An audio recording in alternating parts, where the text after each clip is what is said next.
हर election एक चुनौती होता है, लेकिन पिछली बार हम लोग थोड़े से मतों से रह गए थे। अगर कहीं चूक हुई थी तो हम लोग की कोशिश ये है कि वो चूक या वो गलती दोहराई ना जाए। और इस बार जो माहौल है कटिहार का, आपने भी स्वयं देखा होगा कि बहुत हम लोगों के पक्ष में है, महागठबंधन या इंडिया गठबंधन के पक्ष में है, और सब लोगों का सहयोग, समर्थन, स्नेह मिल रहा है। तो इस बार मुझे पूरा विश्वास है कि एक बार फिर कटिहार की जनता मुझे यहाँ से अपना प्रतिनिधि बनाकर दिल्ली भेजेगी। एनडीए के भी यहाँ पर जो एमपी है गुरदास गोस्वामी जी यहाँ जो सिटिंग एमपी है, तो उनको हटाना कितनी बड़ी चुनौती होगी आपके लिए? नहीं, देखिए, वो माहौल तो हमारे पक्ष में बनता जा रहा है और ठीक है, वो अपना कंपेन कर रहे हैं, हम अपना कंपेन कर रहे हैं। वो अपनी उपलब्धि गिनवा रहे हैं, हम अपनी उपलब्धि गिनवा रहे हैं।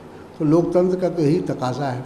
आज अमित शाह जी भी आ रहे हैं यहाँ पर कटिहार में, क्या लगता है कितनी बड़ी फैक्टर होगी आने से? मेरा ख्याल है बहुत असर नहीं पड़ेगा अमित शाह जी का, वैसे उनका स्वागत है, वो आए।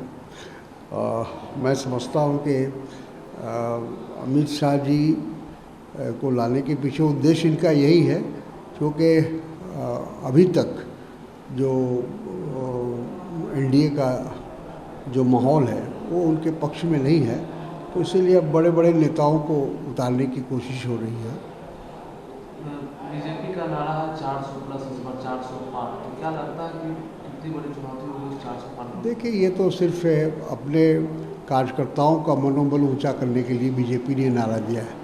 ये पहले भी जितने राज्यों का चुनाव होता है वहाँ उनका टारगेट या इसी तरह का नारा वो देते रहे हैं और सब फ्लॉप होता रहा है।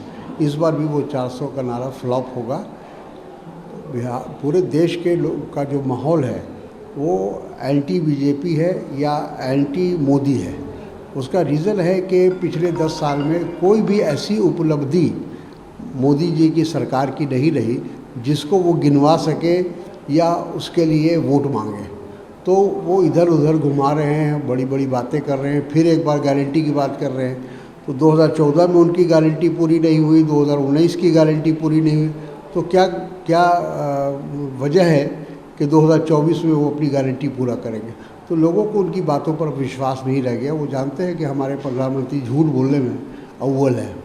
फर्स्ट फेज का चुनाव हुआ, तेजस्वी यादव जी ने भी कहा है कि सुपर फ्लॉप है जिस तरीके से का नारा।